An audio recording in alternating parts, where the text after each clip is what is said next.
लगभग लगभग ही नहीं, कंप्लीट हो जाएगा, ऐसा वो लगभग वाली बात नहीं रह गई। चलो अभी स्टार्ट हो गया, ठीक ना। शेयर करते हैं। हम्म, एक मिनट एक। अच्छा। यस। डॉक्यूमेंट शेयर हो रहा है, दिख रहा है। Yes sir. ठीक ठीक, okay. Good evening to all of you, my dear friends. As you know that the today I am going to discuss theory, that is the differential association theory. If you see regarding the semester-wise paper, this question had been asked in previous year. So that's why there is a little bit chance to ask this question again in 2020. इस बार जो question पूछने का जो है, यह question जहां तक मुझे लग रहा है पूछा जाना नहीं चाहिए, क्योंकि रिपीट होने की संभावना बहुत ही कम रहती है। फिर आप कहोगे कि आप पढ़ाते क्यों हो जब रिपीट करने की संभावना है ही नहीं, एग्जाम में आएगा ही नहीं तो। क्योंकि हर चीज एग्जाम के लिए नहीं पढ़ाया जाता, कुछ नॉलेज के लिए भी पढ़ाया जाता है। कल भी कुछ बच्चे फोन करके बोल रहे थे कि सर इसको छोड़ दीजिए, अब सिलेबस कंप्लीट हो गया है। तो मैं शुरू से ही मैं कहता हूँ कि मैं कभी तुम लोग को पढ़ाता ही नहीं हूँ, इनर कॉन्शियस के लिए पढ़ाता हूँ, ताकि खुद से पूछ सकूं कि हाँ, मैंने अपना काम कर दिया, बस यही मेरा काम है। तो चलो इसको आज हम डिस्कस करेंगे। क्वेश्चन आया हुआ है कि explain the concept of white collar crime in the light of differential association theory. As you know that the great scholar of the white collar crime, that was the Mr. Sutherland, he was the great scholar, and everyone knows that he propounded the white collar crime. अब white colour crime का इन्होंने क्यों propound किया, क्यों, क्या ऐसा चीज था कि जो इन्होंने सबसे पहले लेकर के आया। आप देख रहे हैं कि जिनके थॉट प्रोसेस है, 1930 में कई आर्टिकल लिखे उन्होंने, उसके बाद से लिखना शुरू हुआ। तो उससे पहले व्हाइट कलर क्राइम पर क्यों नहीं ध्यान दिया जा रहा था। एक्चुअली हुआ क्या, ये प्रैक्टिकली है, ऐसा तुम लोग भी देखते हो। होता क्या है कि जब आदमी बहुत ही रिच रहता है तो हम उससे उम्मीद ही नहीं करते हैं कि हाँ, चोरी कर सकता है। तो शुरू से फ्रॉम द वेरी बिगिनिंग से, जब से क्रिमिनोलॉजी स्टार्ट हुआ, मतलब क्रिमिनल लॉ स्टार्ट हुआ, तो उसमें ये देखा जाता था। देखो, अपने आप में गरीब होना अपने आप में एक पाप है। गरीब होना अपने आप में एक पाप है। कृष्णा अय्यर ने एक बार कहा भी था कि to be poor is not a crime, मतलब गरीब होना अपने आप में अपराध नहीं है। लेकिन प्रैक्टिकली यही है कि गरीब होना अपने आप में एक अपराध है। तो हुआ क्या, जब शुरू शुरू में जब क्रिमिनल लॉ जब डेवलपमेंट होना शुरू हुआ, तो ये देखा गया कि जो क्रिमिनल जो पुअर क्लास था, जैसे मान लीजिए किसी ने रोटी चुरा लिया, किसी ने, पहले खाने पीने का तो स्कास्टी बहुत ज्यादा था ना, तो रोटी चुरा लिया, डकैती कर लिया, रॉबरी कर लिया, मर्डर कर लिया, तो छोटे छोटे क्राइम पर ध्यान दिया जाता रहा। ये माना जाता था कि जो परिवार में अच्छी परवरिश नहीं हुई है, या स्कार्सिटी है खाने पीने की, तो ये सब चीजों पर ध्यान रख कर क्रिमिनल लॉ डेवलप हुआ। तो कई हजारों साल तक यही चलता रहा कि नहीं, जो क्रिमिनल क्लास जो क्राइम होता है वो पुअर क्लास ही करता है। लेकिन जब 19वीं 20वीं शताब्दी तक आते आते रियलाइज किया जाने लगा कि नहीं, पुअर क्लास जो है वो क्राइम करता है तो उसका इफेक्ट बहुत ज्यादा नहीं होता है। जैसे पुअर व्यक्ति क्या करेगा, अब मान लीजिए थेफ्ट करेगा तो 100 200 1000 10,000 लाख 10 लाख का करेगा। पुअर आदमी मर्डर करेगा तो 1 2 4 5 10 का करेगा। लेकिन ये देखा गया कि जो रिच आदमी है, जो रिच आदमी भी क्राइम कर सकता है। अब तुम लोग कहोगे कि सदरलैंड का इतना नाम क्यों है, सदरलैंड का कंट्रीब्यूशन क्या है। तो सदरलैंड दुनिया के एकमात्र पहले स्कॉलर थे जिन्होंने इस बात के लिए संघर्ष किया कि सिर्फ गरीब आदमी ही नहीं, अमीर आदमी भी क्राइम करता है।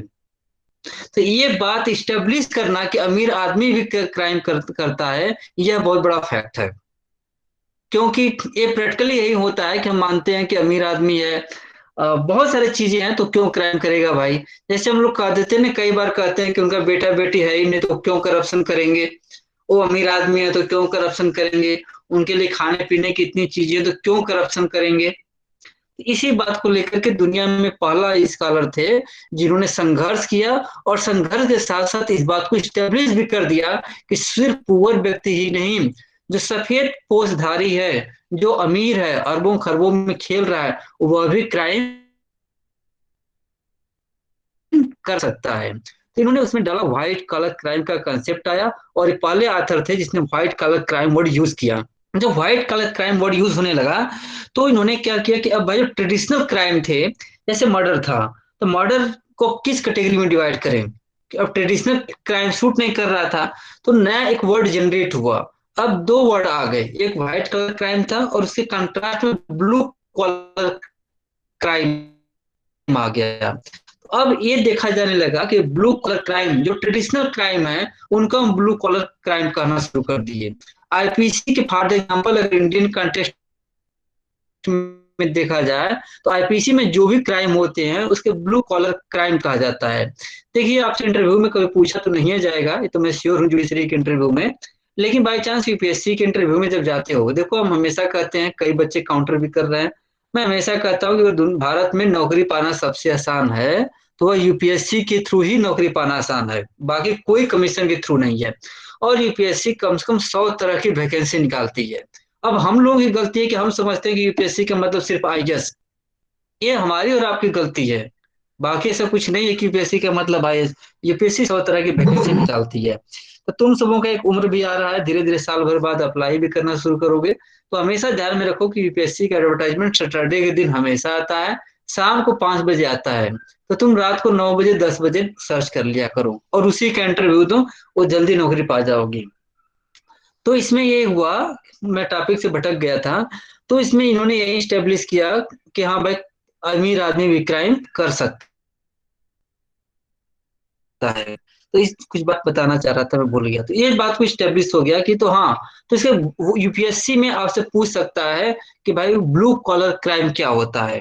व्हाइट कलर क्राइम तो हर कोई बता देता है कि व्हाइट कलर क्राइम मतलब जो अमीर हो, नेता हो, जो इस तरह का वो क्राइम करता है, ब्लू कलर क्राइम क्या है। तो तब वहां पे आपको बताना पड़ेगा कि blue colour crime white colour crime के कंट्रास्ट है, और ब्लू कलर क्राइम को हम ट्रेडिशनल क्राइम भी कहते हैं। अगर ब्लू कलर क्राइम और व्हाइट कलर क्राइम में अगर डिफरेंस करना पड़े तो कह सकते हैं कि ब्लू कलर क्राइम का इफेक्ट बहुत ज्यादा नहीं होता है।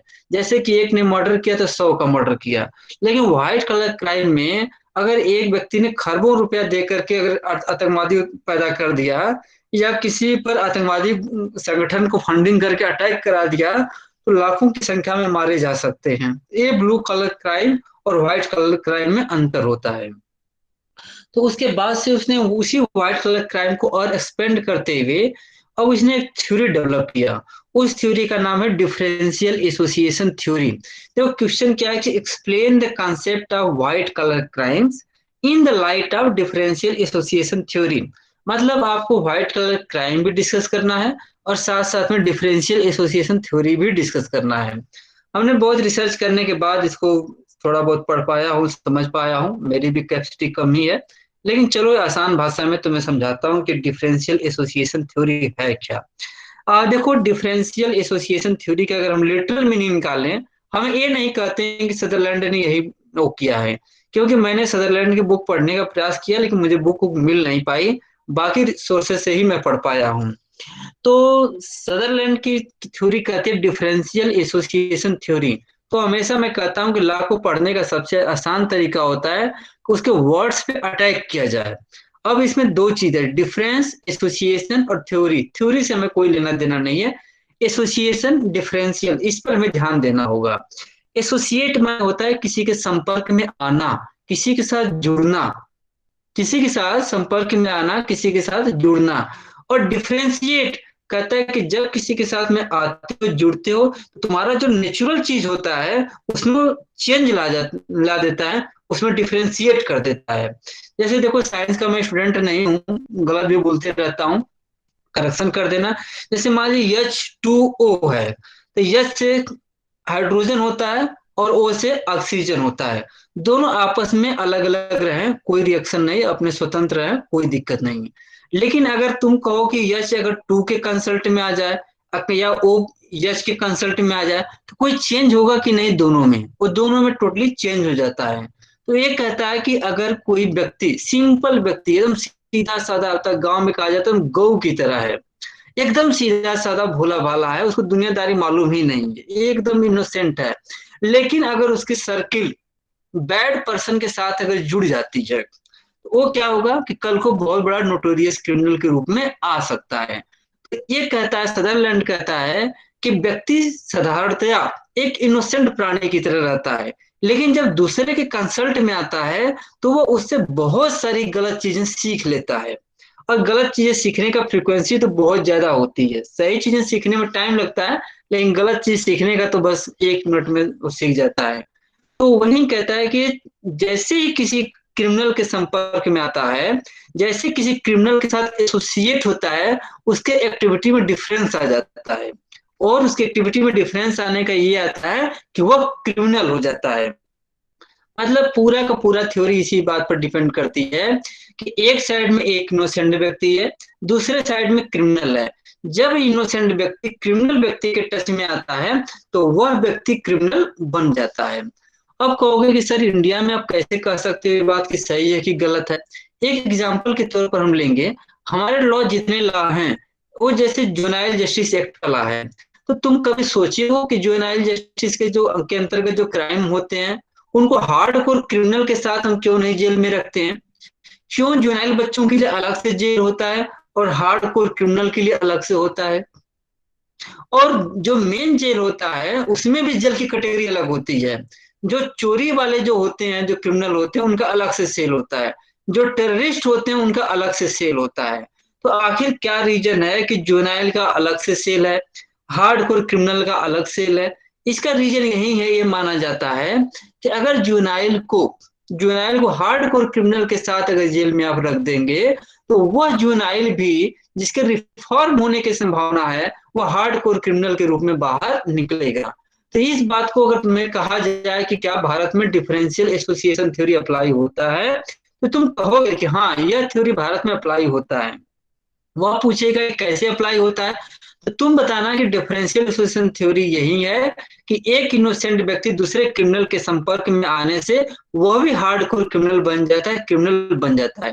तो यहाँ पे जो जुवेनाइल जिसके रिफॉर्म होने की संभावना है, अगर हम उसे हार्डकोर क्रिमिनल के साथ रख देंगे तो सदरलैंड के डिफिनेशन के हिसाब से वो हार्डकोर क्रिमिनल ही कन्वर्ट होगा। इस बात को फॉलो किया जाता है।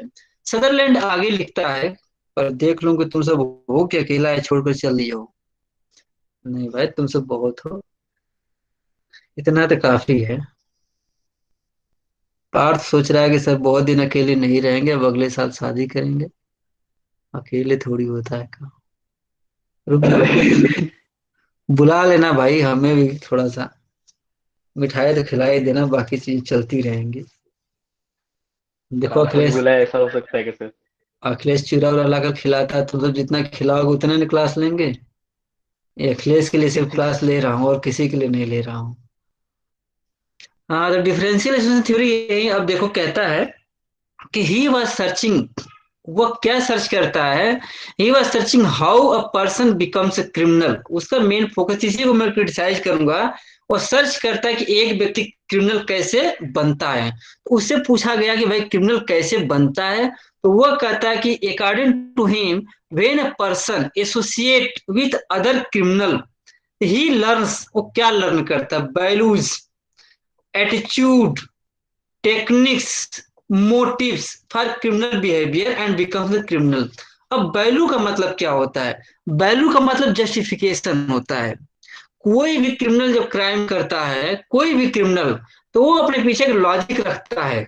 जैसे मान लीजिए कि हम लोग किसी पार्टी का सपोर्ट करते हैं, चाहे हम भक्त कहलाएं या चमचा कहलाएं, जो भी कहलाएं, अगर हम उसका सपोर्ट करते हैं तो जरूर हम उसका गलत या सही एक वैल्यू रखते हैं कि हाँ इस वजह से हम इसका सपोर्ट करते हैं। चाहे वो लॉजिक गलत हो या सही हो, कुछ ना कुछ हम रख कर ही चलते हैं।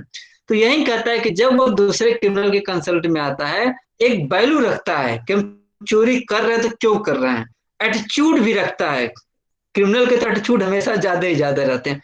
टेक्निक सीखता है वो, कि टेक्निक में क्या होता है। जैसे ओल्ड जमाने का टेक्निक क्या था कि भाई लाठी कैसे चलाना है, घर में सेंध कैसे मारना है, घर की दीवार को कैसे तोड़ना है, ये सब टेक्निक सीखता था। ताला कैसे तोड़ना है, ये सब टेक्निक सीखता था। लेकिन नए जमाने में क्या टेक्निक सीखता है? नए जमाने में टेक्निक सीखना है कि कंप्यूटर को हैक कैसे करना है। ये भी तो होता है ना कि दूसरे के संपर्क में आने पर एटीएम से सारा पैसा कैसे विड्रॉ करना ऑनलाइन बैठे सारा काम कैसे कर लेना, साथ साथ में मोटिव भी सीखता है। तो वो सब तो उस समय तो कंप्यूटर ये सब नहीं था, उसका एग्जाम्पल तो हम यहाँ नहीं देंगे, लेकिन जब अप्लाई करेंगे तो देख सकते हैं। ये कहता है कि जब दूसरे व्यक्ति के संपर्क में वो आता है तो value, attitude, technique and motive सीखता है for the criminal behaviour and becomes criminal. एक बार क्या हुआ था कि दिल्ली यूनिवर्सिटी के लॉ सेंटर वन के बच्चों को हम लोग लेकर गए थे यूनाइटेड जस्टिस कोर्ट को विजिट कराने के लिए। आज भी मुझे उस बच्चे की शक्ल याद है। तो ये सेवा सदन में था, ये कैंप के जस्ट बगल में ही, ये जो भी था इधर ही था। तो उसमें पूछा गया कि भाई तुम क्यों क्राइम किए हो। तो उसने कहा कि हमें 2 लाख रुपया मिले थे, हम दोनों ने उसका मर्डर कर दिया। तो हमने पूछा कि 2 लाख रुपया क्या किए। तो कहा कि हाँ, मैं एक अच्छी सी बाइक खरीदे, कौन सा अपाची बाइक बता रहा था, ऐसे महंगी बाइक बता रहा था, और कह रहा था कि हम अपनी गर्लफ्रेंड को बैठा घुमा रहे थे। तो एक लड़का ने पूछ दिया कि अगर तुम्हें पैसा मिलेगा तो सर को भी मार दोगे।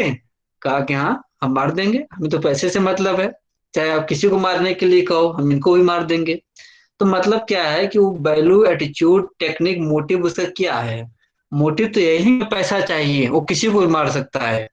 मतलब इतने कॉन्फिडेंस में था, 16 साल की उम्र का बच्चा था, हमारे सामने ही कह रहा है कि मैं आपको भी मार दूंगा अगर पैसा मिलेगा तो जो भी चीजें हो, तो यही कहता है कि क्रिमिनल एक दूसरे के क्रिमिनल में आता है, कनेक्ट में आता है, तो वो किसी भी तरह का, वो सबसे पहले वैल्यू सीखता है, एटीट्यूड सीखता है, टेक्निक सीखता है, और साथ साथ में मोटिव भी सीखता है क्रिमिनल बिहेवियर करने के लिए। और ये थ्योरी किस पर बेस्ड है, ये थ्योरी कहती है सोशल इन्वायरमेंट पर बेस्ड है। आपके पास कैसा इन्वायरमेंट है, वही इन्वायरमेंट आपको डिसाइड करता है कि आपका बिहेवियर कैसा होगा। इसीलिए मैं पिछले कई साल से हमेशा कहता हूं कि अगर किसी व्यक्ति को जानना है कि वह व्यक्ति आपके साथ कैसा बिहेव करेगा, तो आप उससे लॉजिक लगा सकते हैं कि वो किस व्यक्ति के साथ रह रहा है, किस व्यक्ति के साथ उसकी अच्छी ट्यूनिंग बैठ रही है। उसी से पता चल जाता है कि उस व्यक्ति की वो जानकारी क्या है। जैसे मान लीजिए कि हमें प्रगति के बारे में जानकारी लेनी है कि प्रगति का कैरेक्टर कैसा है, क्या है, कैसा नहीं, हो सकता है कि मैं गलत हूँ। तो मैं अगर थोड़ा सा भी अगर किसी उसके फ्रेंड के साथ, जिसके साथ वो रह रही है, मान लीजिए सलोनी के साथ रह रही है, तो मैं सलोनी के बिहेवियर से ही प्रगति के कंडक्ट को जज कर दूंगा। क्यों? क्योंकि कहता है कि जिसकी यह थ्योरी कहती है कि अगर क्रिमिनल किस व्यक्ति के साथ रहता है, कैसा रहता है, उसी हिसाब से वो टेक्निक, एटीट्यूड, वैल्यू, मोटिव ये सब सीख जाता है। तो यह थ्योरी पूरी तरह से सोशल इन्वायरमेंट पर बेस्ड है कि उसके आसपास का माहौल कैसा है, उसके आसपास के रहने वाले इंडिविजुअल कैसे हैं, और आसपास में उसका वैल्यू किस तरह का है। ये चीजें निकल करके आई है। ये बेसिक चीजें तुम सब समझ गए होगे कि सोशल डिफरेंशियल एसोसिएशन थ्योरी है क्या। अब इस थ्योरी की शुरुआत कहाँ हुई? अब इस थ्योरी की जब शुरुआत हुई तो सदरलैंड ने अपनी बुक लिखा। उस बुक का नाम था प्रिंसिपल ऑफ क्रिमिनोलॉजी। जब उन्होंने बुक लिखा 1933 में, तो उन्होंने इस वर्ड को यूज नहीं किया, डिफरेंशियल एसोसिएशन थ्योरी को वर्ड को यूज नहीं किया। उनको खुद ही नहीं मालूम था कि जो मैं बात बुक में लिख रहा हूं, यही बात दुनिया को जाकर के चेंज कर देगी। तो इस बुक में जब पहली बार एडिशन में आया तो इस बुक के इस थ्योरी का वर्ड यूज नहीं हुआ था, लेकिन सेंस जो था, इस जब ये बुक पब्लिश हुई थी 1933 में, तभी आपको मालूम चल जाएगा। लेकिन यह जब थर्ड एडिशन बुक आती है 1939 में, इनका जो पीयर ग्रुप होता है सदरलैंड का, सदरलैंड को फोर्स करता है कि नहीं, आपकी थ्योरी बहुत ही अच्छी है, आप इसको एक नाम दे दो। होता है ना कि प्यार को क्या नाम दें, तो कहता है कि एक प्यार को एक नाम दे दो, इसको नाम दे दो, और हमेशा हमेशा के लिए ये अमर हो जाएगा। तो अब उनके प्रेशर में आकर के कहता है कि चलो, अगर नाम देने की बात ही है तो मैं इसको एक नाम दे देता हूँ। तो सदरलैंड ने उसको नाम दे दिया डिफरेंशियल एसोसिएशन थ्योरी। सदरलैंड की इसीलिए कई आथर हैं जो छोटे मोटे आथर हैं, और 1933 का जिक्र नहीं करते हैं, वो जिक्र 1939 का करते हैं, और साथ साथ में 1947 की करते हैं। तो वह बुक जो थर्ड एडिशन आता है, उसमें इसका नाम भी आ जाता है। जब इस बुक को 1939 में जब लिखा गया तो पूरे दुनिया में तहलका मच गया। तो एक होता है ना कि लोग क्रिटिसाइज करना शुरू कर दिए। तो मान लीजिए कि जब आपको कोई क्रिटिसाइज करना शुरू कर दे, आपके साथ आपके लोग, तो जान जाइए कि आपकी पॉपुलैरिटी बढ़ रही है और आप सही डायरेक्शन में चल रहे हो। तो क्रिटिसाइज एक पॉजिटिव डायरेक्शन होता है कि आप सही डायरेक्शन में चल रहे हो। तो जब सदरलैंड की क्रिटिसाइज हुआ तो सदरलैंड को रियलाइज हुआ, तो सदरलैंड ने फोर्थ एडिशन अपने बुक का निकालता है 1947 1947 में। देखिए ये वही साल है जब भारत आजाद होता है, और 1939 वही साल होता है जब सेकेंड वर्ल्ड वॉर शुरू होता है। तो जब फोर्थ एडिशन आता है तो इसने अपने थ्योरी में थोड़ा सा मॉडिफाई करता है, मतलब अपने थ्योरी को और रिफाइन करता है। ये बुक आपका है, थोड़ा सा मैं था कि मैं इसको स्टार्टिंग में लिखूं इसके थ्योरी को, या पहले मैं मीनिंग लिखूं। इसी द्वंद्व में आकर के सबसे पहले मैंने इसके मीनिंग को लिख दिया कि बच्चा समझ जाए कि थ्योरी है क्या। बाकी ये आपका रहा ओरिजिन रहा, ये कैसे आया है। और ये मैं बता दिया कि मेन फोकस ये था कि पर्सन कैसे क्रिमिनल बनता है। ये इस बात पे साइलेंट था तो क्रिमिनल क्यों बनता है। देखो कैसे बनना और क्यों बनना में अंतर है। कैसे बनना ये बताता है कि नहीं आपको चोरी करना कैसे है, मतलब वही बता रहा था ना कि लॉक कैसे तोड़ना है, ये सब चीजें करना। वाई क्यों ऐसा करता है, उसे क्या जरूरत है, क्या उसकी नीड है या ग्रीड है। तो ये क्रिमिनोलॉजिस्ट जो है सदरलैंड जो है हाउ की चर्चा करता है कि कैसे बनता है, लेकिन वो हाई के रिगार्डिंग साइलेंट रहता है कि वो किसके लिए करता है। वो अपने माँ बाप के लिए करता है या अपने लिए करता है, या गब्बर की तरह कोई भी नहीं है तो भी करोड़ों अरबों का करप्शन कर जाता है। तो वाई पर साइलेंट है, हाउ पर फोकस है। इसी बात को लेकर के हम आगे बढ़ते हैं। ये इसका माइनस पॉइंट है, इसको हम क्रिटिसाइज भी करेंगे। हम इसके पॉजिटिव को भी डिस्कस करेंगे और क्रिटिसिज्म को भी डिस्कस करेंगे। तो ये पॉइंट हमारा क्रिटिसिज्म का रहेगा। चलिए अब आते हैं कि प्रिडिक्शन थ्योरी में उसका रियलाइजेशन क्या था। वो कहता है कि हम प्रिडिक्ट कर सकते हैं। देखो एक बात और बता दूं, जूरिस्प्रूडेंस है, तुम पढ़े होगे या नहीं पढ़े होगे। जूरिस्प्रूडेंस में कई थ्योरी है, हिस्टोरिकल एनालिटिकल कई थ्योरी है। उसमें एक थ्योरी आती है pure theory. Pure theory law का क्लेम करता है कि जैसे मैथ में 2+2=4 हो सकता है, वैसे हम भी लॉ में भी 2+2=4 कर सकते हैं। ये प्रेडिक्ट करता है। ये हमारा रियलिस्टिक थ्योरी है, इसके बहुत सारे वो हैं। रियलिस्टिक थ्योरी में कुछ विद्वान इतना तक दावा कर देते हैं कि जैसे कंप्यूटर काम करता है, कंप्यूटर में गलत होने की संभावना नहीं रहती है, उसी तरह से लॉ को भी हम प्रेडिक्ट कर सकते हैं। अब ये क्रिमिनोलॉजिस्ट है सदरलैंड, अब ये कहता है कि हम किसी व्यक्ति का फ्यूचर को प्रेडिक्ट कर सकते हैं, या वो व्यक्ति मतलब क्रिमिनल बनेगा या नहीं बनेगा। अब कहता है कि अब कैसे प्रेडिक्ट करेंगे, वो क्राइम करेगा कि नहीं करेगा। अब इस प्रेडिक्शन को लेकर के मैं आगे आगे भी डिस्कस किया हूँ, यहाँ पर भी करता हूँ। कहा कि उसके पास दो प्लस है, दो पॉइंट है। जैसे मान लीजिए कि दो पॉइंट में एक पॉइंट है कि अगर वो क्राइम करता है तो, अगर क्राइम करता है तो कितना बेनिफिट मिलेगा उसे, 1 लाख रुपीज। अगर क्राइम करता है तो कितना लाख मिलेगा, 1 लाख रुपीज। अगर वो पकड़ा जाता है, पकड़ा जाता है या क्राइम करते वक्त या जो भी हो, तो फाइन कितना होगा, 1 करोड़ रुपीज। क्राइम करने से संभावना कितने की बनती है, 1 लाख रुपए फायदा होने की। अगर उसके अरेस्ट होने पकड़े जाने पर कितने की संभावना बनती है, 1 करोड़ फाइन की बनती है और 10 साल जेल के लिए। तो बताओ कौन फायदेमंद है, क्राइम करना फायदेमंद है या क्राइम न करना फायदेमंद है।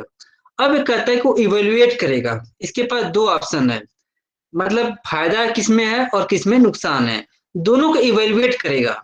अगर क्राइम करने से ज्यादा फायदा हो रहा है तो क्राइम कर देगा, क्राइम करने से अगर ज्यादा फायदा है तो क्राइम कर देगा, और क्राइम करने से कम फायदा हो रहा है तो क्राइम नहीं करेगा।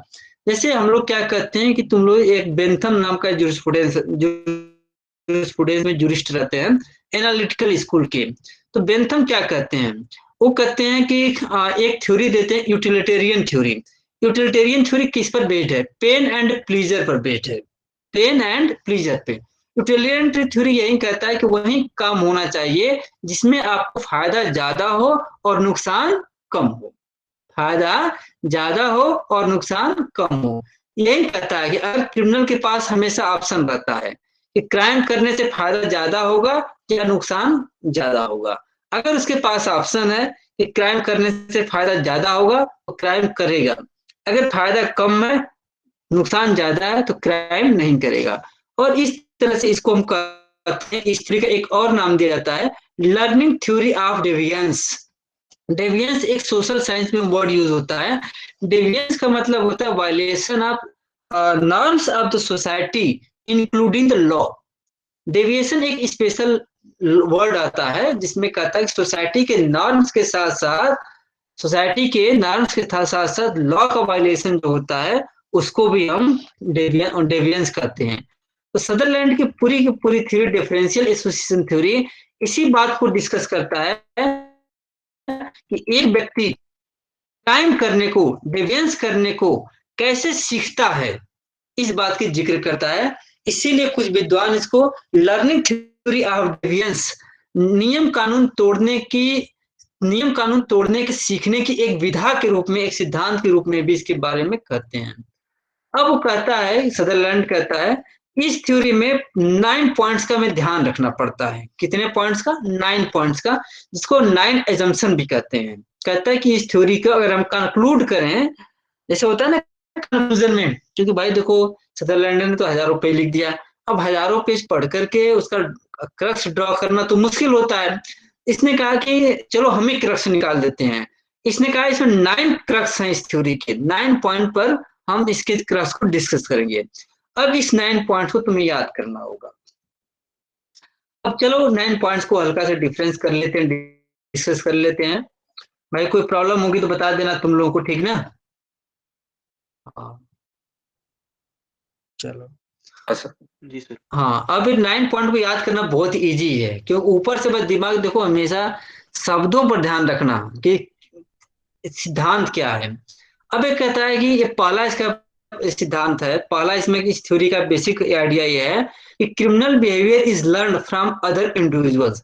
इसमें हमेशा एक व्यक्ति, एक इनोसेंट आदमी, भोला भाला आदमी, एक पार्थ जैसा आदमी अखिलेश भानु के संपर्क में आकर के क्रिमिनल बन जाता है। तो यही कहता है कि एक व्यक्ति दूसरे व्यक्ति से क्राइम सीखता है। ये नहीं कहता कि मानव में बाय बर्थ कुछ ऐसे लक्षण होते हैं कि क्राइम करने की हैबिट होती है, ये सब वो ध्यान नहीं रखता। वो नहीं कहता कि इसके जीन में ही है कि गलत काम करेगा, नहीं, वो जीन उनकी बात नहीं करता है। ये सीधा का सीधा कहता है कि एक सीधा सीधा भोला भाला आदमी है जो दूसरे व्यक्ति से क्राइम करने सीखता है। तो ठीक है, चलो सीख लिया भाई क्राइम। तो ये सीखता कैसे है? वो सीखता कैसे है?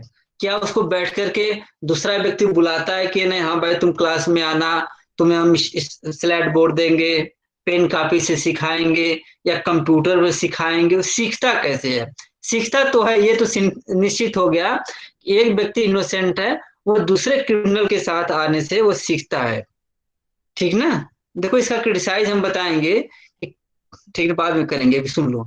अब सीखता कैसे? तो कम्युनिकेशन के माध्यम से सीखता है। अब उसका कम्युनिकेशन का माध्यम वो डिफाइन नहीं करता है कम्युनिकेशन कैसे हो सकता है, कहते हैं एक प्रोसेस ऑफ कम्युनिकेशन होता है। कम्युनिकेशन कई तरीके से हो सकते हैं। कम्युनिकेशन में क्या होता है कि अब हम कंडक्ट को भी इंक्लूड कर सकते हैं, कंडक्ट को भी हम इंक्लूड कर सकते हैं। जैसे होता है ना कि आंखों आंखों में ही कम्युनिकेशन हो जाता है, ये बचपन में बहुत सारे कम्युनिकेशन इसी तरह से हो जाया करते हैं। खैर अभी भी हो जाते हैं, उसमें कोई किसी को प्रॉब्लम नहीं है।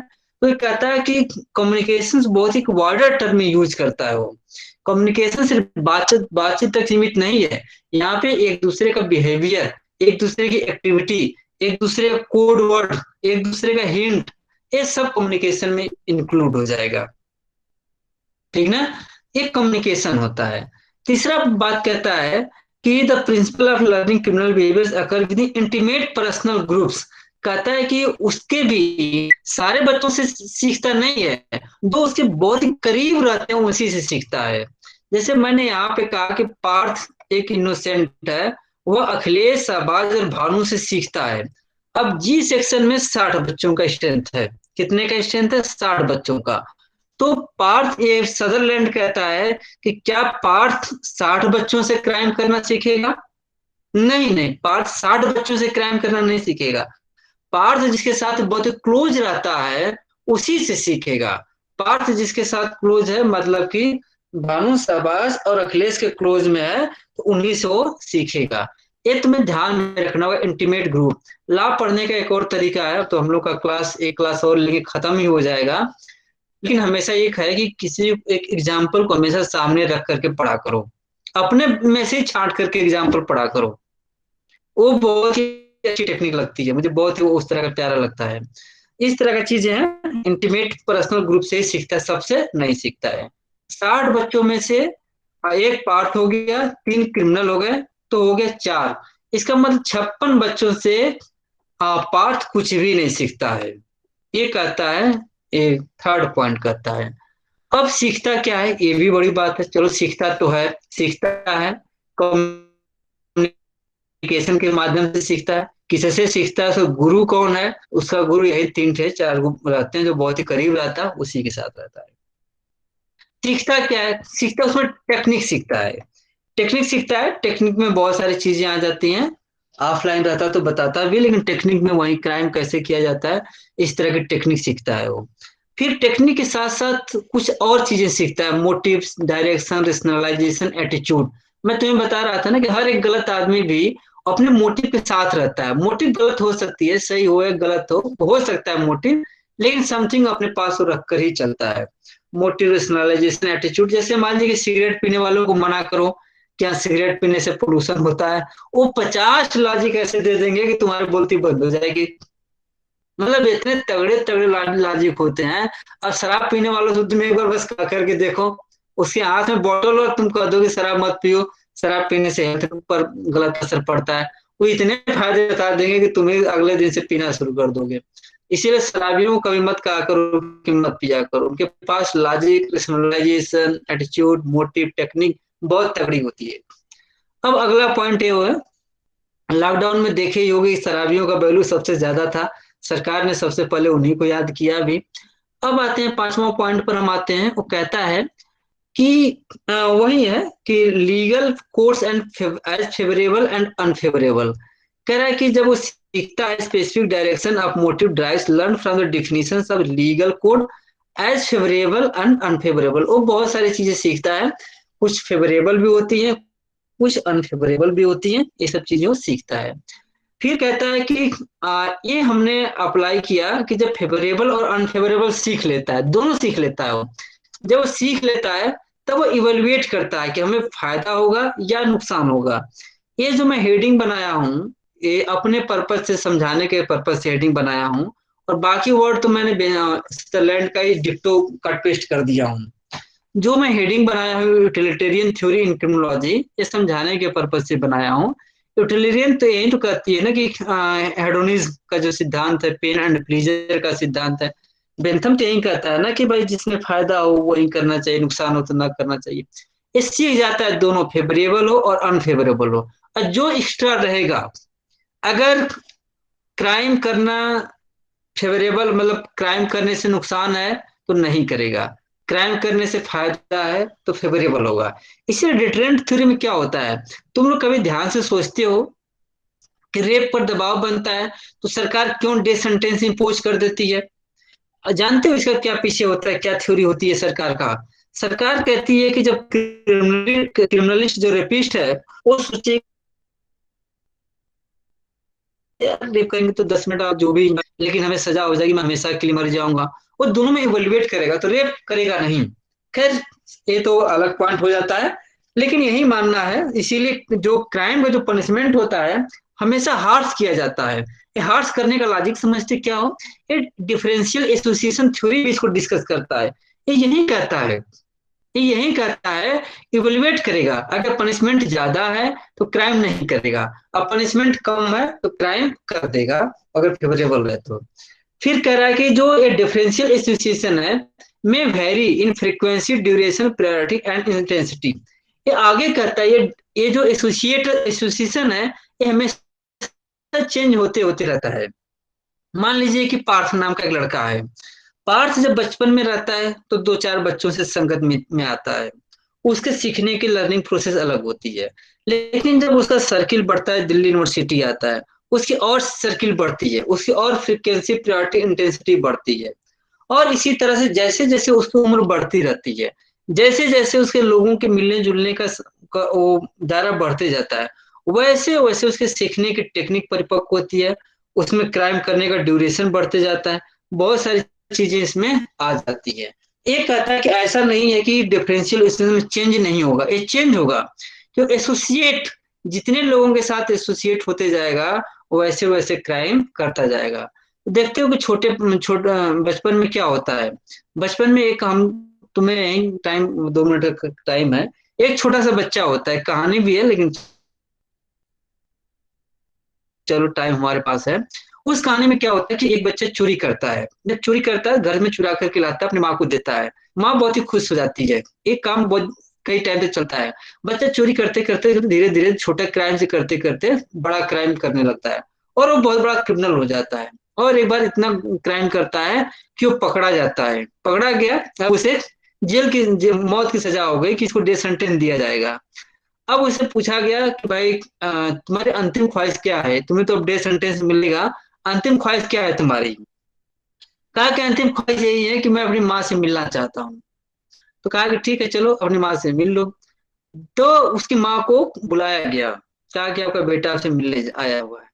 उसने क्या किया कि माँ किससे जब मिलने गया तो माँ से बोला कि माँ नजदीक आओ, मैं तुम्हें कान में कुछ कहना चाहता हूँ।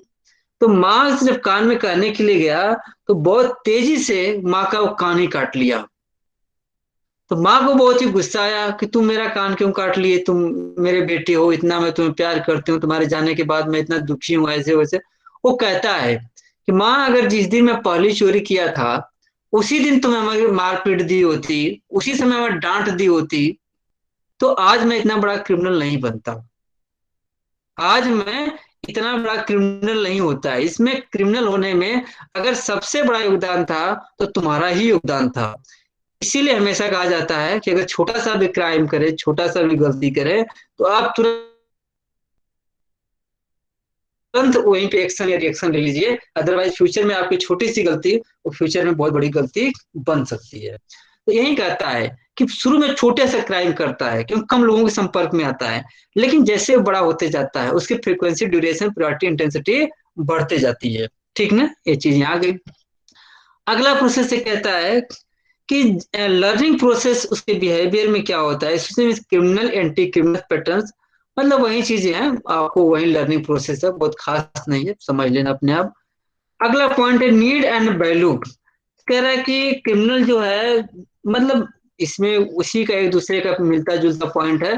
थोड़ा सा उसने अंतर किया है, बहुत ज्यादा इसमें खास अंतर नहीं है।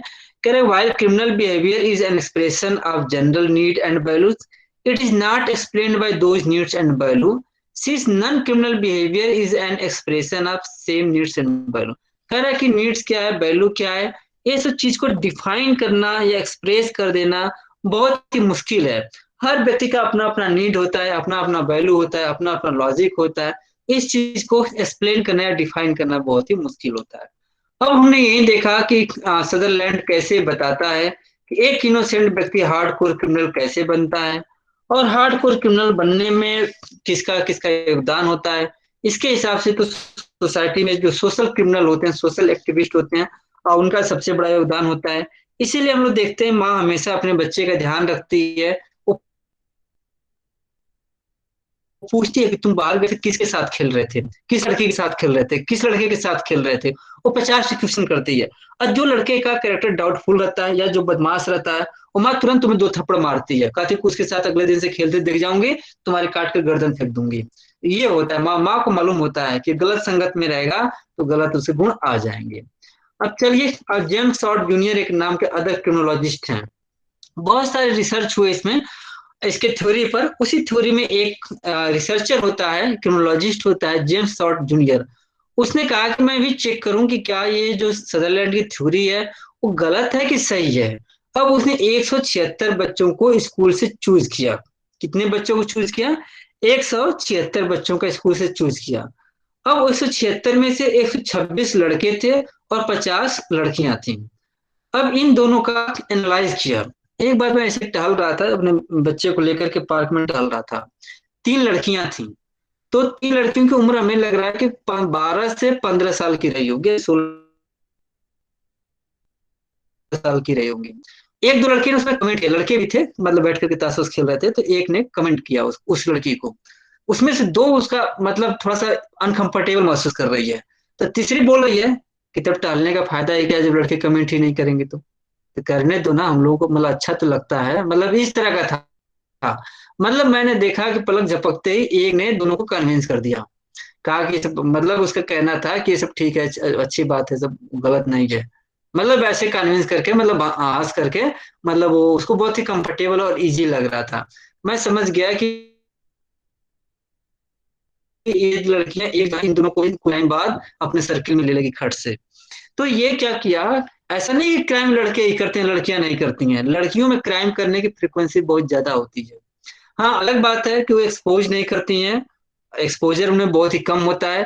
जैसे मैं कई बार एक्सपोजर की जब बात आती है, मैं कई बार एनालाइज करता हूँ। जब लड़के गर्लफ्रेंड्स पटाते हैं तो 10 बार बताते हैं कि हमारी वो गर्लफ्रेंड है, वो गर्लफ्रेंड, काउंटिंग कराते रहते हैं, 10 से काउंटिंग कराएंगे। वो गर्लफ्रेंड ही पटाते हैं काउंटिंग कराने के लिए। अगर लड़कियों का 1 से 2 बॉयफ्रेंड हो गया, 4 हो गया, 10 हो गया, एक लड़की दूसरे को कभी शेयर ही नहीं करेगी कि हमारे 4 बॉयफ्रेंड है, 10 बॉयफ्रेंड है, गर्लफ्रेंड है। मतलब क्राइम करने की फ्रिक्वेंसी दोनों में एक ही तरह की होती है। बस उनके थोड़ा सा एक जो फैक्ट्स को सप्रेस करने की कैपेसिटी होती है वो कुछ ज्यादा होती है। इसी बात को ध्यान में रखते हुए इसने क्या कहा, कि नहीं नहीं, लड़कियों के साथ साथ हम लड़के और लड़कियों दोनों पर एनालाइज करेंगे कि दोनों पर सूट कर रही है थ्योरी कि नहीं सूट कर रही है। अब 176 बच्चे को साथ में लिया और उनमें एक ग्रुप बना दिया और देखा कि ये हर एक ग्रुप में एक एक क्रिमिनल को रख दिया। बाद में क्या हुआ कि सारे के सारे 176 बच्चे सारे के सारे क्रिमिनल निकल करके आए। तो यही कहा इसने सेट किया कि चाहे लड़का हो, मतलब ये इस सेक्स पर डिपेंड नहीं करता है या उसके एसोसिएट पर डिपेंड करता है। इस बात को लेकर किसने प्रूव कर दिया कि डिफरेंशियल एसोसिएशन थ्योरी सही है। लेकिन अब विद्वानों की राय आई कि नहीं, इसमें बहुत सारी गलत है, इसे क्रिटिसाइज है। देखो, कोई भी थ्योरी एग्जाम में कब मार्क्स आती है, मार्क्स आने का चाहे कॉम्पिटेटिव एग्जाम में यही है। जब कोई भी थ्योरी लिखो तो थ्योरी में सबसे बात 2 चीज मिनिमम लिखना, उसका क्रिटिसिज्म क्या है और उसका कंट्रीब्यूशन क्या है, ये बेसिक चीज है। अगर हम थ्योरी पढ़ रहे हैं तो कोई ना कोई गलत चीज उसमें होगी ही होगी। अगर तुम्हें सिलेबस में पढ़ाया जा रहा है, कंपटीशन में पूछा जा रहा है, तो कुछ ना कुछ अच्छी चीजें होंगी, तभी तो उसको हम पढ़ रहे हैं। अदरवाइज क्या हम मूर्ख हैं, क्या हम उसको पढ़ रहे हैं? तो हमें बताना होता है क्या अच्छी चीज है उसकी और क्या उसकी गलत चीजें हैं। तो चलो हम उसके क्रिटिसिज्म पर आते हैं। एक तपन नाम के क्रोनोलॉजिस्ट हैं, वो कहते हैं कि इसने पर्सनालिटी को पूरी तरह से इग्नोर कर दिया। ये व्यक्ति के पर्सनालिटी को पूरी तरह से इग्नोर कर दिया। बायोलॉजिकली बायोलॉजिकल फैक्ट को भी, फिजिकल स्ट्रेंथ को भी इसने इग्नोर कर दिया और साथ साथ में साइकोलॉजिकल फैक्टर को भी इग्नोर कर दिया। इसने पूरा कंट्रीब्यूशन का क्या किस पे डाल दिया कि वो सोशल बिहेवियर पे डाल दिया, सोसाइटी पे डाल दिया। जबकि क्रिमिनल के पर्सनालिटी का, बायोलॉजिकल फैक्टर का या साइकोलॉजिकल फैक्टर का बहुत ज्यादा इफेक्ट रहता है। जैसे मान लीजिए किसी की पर्सनालिटी बहुत ही खराब है, अब हम जैसे कि पर्सनालिटी है, अब हम लोग जैसे पर्सनालिटी का आदमी, मतलब कौन व्यक्ति कौन विलन गुण अपने गैंग में रखेगा? चलो भाई, आजकल का जमाना AK-47 का, AK-56 का आदमी दे देगा तो कोई भी चला ही देगा। लेकिन अब इसमें क्या है, कोई रखेगा ही नहीं। इसीलिए क्या हुआ कि हमारे भाई तीनों चारों हैं, 2 मिलिट्री में हैं, एक से बढ़कर एक भगवान, पर्सनालिटी भी ठीक है, मारपीट भी सब करते थे। लेकिन कभी भी हमें अपने साथ लेकर गए ही नहीं, कहते थे यार तुम किसी काम के नहीं हो, चुपचाप बैठ करके पढ़ाई लिखाई करो, तुम जाओगे वहां मार खा जाओगे, फालतू का बेइज्जती कराओगे। तो हमारी पर्सनालिटी उस काम के लिए सूट ही नहीं करती थी। तो इसीलिए क्या होता था, कहीं पर भी क्रिमिनल पास पास में सारे थे, हमारे घर में ही सारे के सारे क्रिमिनल थे, लेकिन हमारी पर्सनालिटी के हिसाब से किसी ने हमें उसमें उस एसोसिएट होने के बावजूद भी हमारे ऊपर उसका इफेक्ट पड़ा ही नहीं। ठीक ना? तो इसमें हम ये कह सकते हैं कि क्रिमिनल के व्यक्ति के पर्सनालिटी को पूरी तरह से इग्नोर नहीं किया जा सकता। तो इस बात को लेकर के हम इसको क्रिटिसाइज कर सकते हैं। जैसे साइकोलॉजिकल फैक्टर भी होता है। साइकोलॉजिकल फैक्टर मान लीजिए कुछ बच्चे ऐसे ही बचपन से तेज तर्रार होते हैं, दुष्ट टाइप में होते हैं, और कुछ एकदम डल टाइप में रहते हैं। वो कुछ बोल भी दो तो भोदू टाइप में होता है ना, गांव में सब कहता है भोदू आदमी है। उसको कुछ भी हो जाए, उसको किसी भी साथ में रख दो, उसको कोई खास प्रभाव नहीं पड़ेगा, वो एज इट इज ही बना रहेगा। तो क्रिमिनल के फैक्टर में क्रिटिसिज्म ये है कि मतलब किसी व्यक्ति के क्रिमिनल होने में सिर्फ सराउंडिंग फैक्टर ही नहीं, उसका पर्सनालिटी, उसका biological factor and psychological factor भी काम आता है। इसी तरह से तुम अपने आसपास में भी देख सकते हो। तुम लोग दिल्ली यूनिवर्सिटी के स्टूडेंट हो, अपने घर के आसपास में भी देख सकते हो। कई बार क्या होता है, घर में बहुत लोग बंदूक गोली चलाने वाले रहते हैं, लेकिन उसी में से एक बच्चा क्या होता है, बहुत सीधा साधा निकल करके आता है और इस कोसों इस चीजों से बहुत ही दूर रहता है। तो इस चीज को आप इग्नोर नहीं कर सकते। दूसरा ये है, उसने कहा explain origin of criminality since criminality has to exist before it can be learn from someone else. एक कहता है, तुम तो बोल दिए कि पार्थ ने अखिलेश से सीखा, तो अखिलेश क्रिमिनल है, अखिलेश ने भी किसी से सीखा होगा, अखिलेश ने भी किसी से सीखा होगा। चलो अखिलेश ने कपिल से सीख लिया, कपिल ने भी किसी से सीखा होगा, कपिल ने, वो कह रहा है कहीं तो जाकर के इसकी एंडिंग होगी, कोई तो ऐसा व्यक्ति रहा होगा जो इनोसेंट रहा होगा दुनिया में। ऐसा तो हुआ ही नहीं, ऐसा तो नहीं, वो इसका कहना है कि जिस दुनिया में मान लीजिए हिंदू धर्म के हिसाब से पहला व्यक्ति दुनिया में पैदा होने वाला कौन था, एक था ना मनु और ईड़ा। तो कह रहा है कि मनु एक सीधा साधा आदमी था, मनु सीधा साधा आदमी था। तो मनु से हम कैलकुलेट करेंगे तो मनु से कैसे दूसरे आदमी ने क्राइम करना सीख लिया, दूसरे ने तीसरे से कैसा क्राइम करना सीख लिया।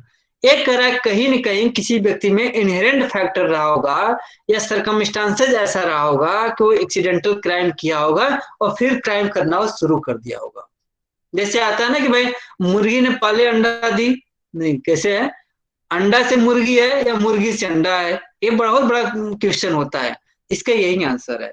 एलियट भी कहता है कि वो इस बात को सिचुएशनल फैक्ट क्राइम पर वो कर जाता है, इग्नोर कर दिया। सिचुएशनल क्राइम क्या होता है, कई बार बहुत ही भोला भाला इनोसेंट आदमी है, लेकिन पूरा कंप्लीट इन्वायरमेंट उसके खिलाफ है, उसके फेवर में जा रहा है कि बेटा क्राइम कर दो, पैसा लेकर के चला जाओ, यहाँ पे कोई तुम्हें पकड़ने वाला नहीं, कोई चोरी करने वाला नहीं है। तो आखिर मन ही तो है जो पत्ते की तरह डोल जाता है।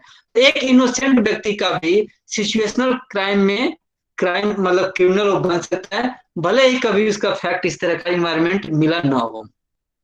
उसने इस बात को डिस्कस ही नहीं किया कि वह व्यक्ति क्राइम क्यों करता है, क्या अपने पिता के बदला के लिए करता है, या ग्रीड के लिए करता है, या नीड के लिए करता है, या गर्लफ्रेंड के लिए नाक में पहनने के लिए, खरीदने के लिए, सबके लिए करता है। ऐसा कुछ करता ही नहीं, ये इस बात पर साइलेंट हो जाता है। वो बताता तो कि क्राइम क्रिमिनल कैसे बनता है, लेकिन क्यों है ऐसा नहीं। एक हिंदी में कहावत है जिसको कि तुम लोग अंग्रेजी में अच्छा कन्वर्ट कर लोगे, जो रहीम उत्तम प्रकृति का करी सकत कुसंग, चंदन विष व्यापे नहीं, लिपटे रहत भुजंग।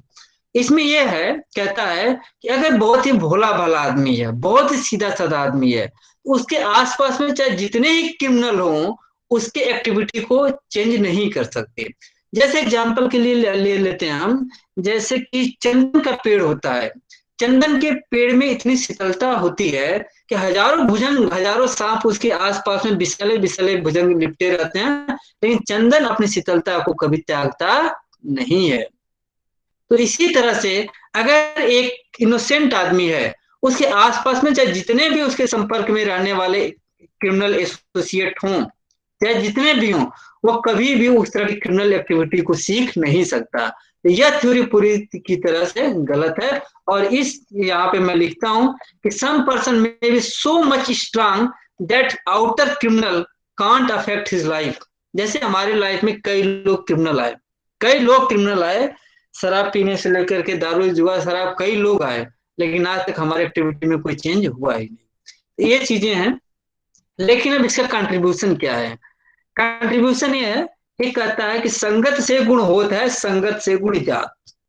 चलो माना कि ये दोनों कंट्राडिक्टरी हैं, ये थोड़ा दोनों में कंट्राडिक्टरी है, लेकिन भाई हमें तो एक ही आदमी को क्रिटिसिज्म भी करना और एक ही आदमी को कंट्रीब्यूशन भी करना है, तो कुछ तो करेंगे। अब इसका सबसे बड़ा योगदान ये था, इसने इस बात को प्रूफ कर दिया कि संगत से गुण होता है, संगत से गुण जात। मतलब अगर तुम्हारे दोस्त, आसपास में दोस्त जो एनर्जेटिक हैं, हार्ड वर्किंग हैं, लेबोरियस हैं, तो तुम भी लेबोरियस हो जाओगे, हार्ड वर्किंग हो जाओगे, तुम भी मेहनत करना सीख जाओगे। संगत से गुण होता है। अगर तुम्हारे आसपास में पूरा संगत, पूरा एनवायरमेंट, पूरा फ्रेंड्स कनिंग का है, मतलब कोई हार्ड वर्क नहीं है, टाइम ऐसे ही काट रहे हैं, तुम भी टाइम काटना शुरू कर दोगे। इसीलिए हम लोग हमेशा ध्यान में रखते हैं कि संगत को ध्यान में रखना पड़ता है। तो ठीक ना। तो संगत से गुण होता है, संगत से गुण जात। तो इस दूरी के हिसाब से हम कह सकते हैं कि यह थ्योरी भारत में वर्षों से लागू थी। माँ बाप शुरू से हमेशा बच्चों को अच्छे संगति देते हैं। और कबीर रहीम इस बातें कितना साल पहले लिख दिए, जो ये बात आज लिख रहा है। जो बात सदरलैंड 20वीं शताब्दी में आकर के लिखते हैं, 1933, 1939, 1947 में, वह बात रहीम और रहीम और कबीर हजारों साल कह रहा हूँ, 400-500 साल पहले ही लिख करके चले गए थे कि संगत से गुण होता है, संगत से गुण जात। अगर तुम्हारा एसोसिएशन गलत है, डिफरेंशियल एसोसिएशन गलत लोगों के साथ है, तो तुम क्राइम सीखोगे। अगला ये है, किसने इस बात को प्रूव किया, फिर कहता है कि role of peer group in commission of crime has been emphasised. इसने पीयर ग्रुप के रोल को इंपॉर्टेंट को दर्शाता है। पीयर ग्रुप वो व्यक्ति होता है जो रात दिन तुम्हारे आगे पीछे रहता है, तुम उन व्यक्तियों के साथ 4-5 व्यक्तियों के साथ घिरे रहते हो। जैसे होता है क्या कि फैकल्टी में कई बच्चे हमारे कंसल्ट में हैं, लेकिन मैं देखता हूँ कि अगर मैं महीने भर का डाटा निकाल दूं कि मैं कितने बच्चों से बात किया हूं, तो 7 से 8 बच्चे ऐसे हैं जिनको 90%, 99% बात करता हूँ। तो किन व्यक्तियों के साथ तुम्हारी सर्किल बनती है, ये भी बहुत बड़ा इंपॉर्टेंट रहता है। तो पीयर ग्रुप का हमेशा ध्यान में रखना पड़ता है। और इस बात को इसने इम्फेसाइज किया। और इसने इस बात को भी इम्फेसाइज किया कि जो कंसिडर एक्टिविटीज, जो आउटर एक्टिविटीज हैं, अदर व्यक्ति की एक्टिविटीज हैं, उस व्यक्ति के इंपॉर्टेंस को इसने सबसे पहले रोल प्ले करना सिखाया। वो कहा कि सिर्फ क्रिमिनल के एटीट्यूड को कंसिडर मत करिए आप। अगर सिर्फ क्रिमिनल के इतिहास भूगोल को आप पढ़ते रहेंगे तो पढ़ते ही रह जाएंगे। उसके साथ साथ कौन व्यक्ति के साथ रह रहा है, उठ रहा है, बैठ रहा है, उनके एक्टिविटी को भी ध्यान रखिए, तब आप इसको समझ जाएंगे। और इसी बात को लेकर के पेरेंट्स भी, अब हमेशा मैं कहता हूँ कि अपने बेटा बेटी को माँ बाप हमेशा ध्यान में रखता है, उसका बच्चा किसके साथ जा रहा है, किसके साथ आ रहा है। इसीलिए गार्जियन क्या करता है कि पता करते रहता है कि तुम्हारे स्कूल में सबसे तेज तर्रार बच्चा कौन है। जैसे ही जान जाएगा कि सबसे तेज तर्रार बच्चा वही है, वो हमेशा कहेगा उसी के साथ रहो, उसी के साथ बैठो, उसी के साथ खाओ पियो। इस तरह से तुम भी खाओ पियो, बैठो, एंजॉय करो।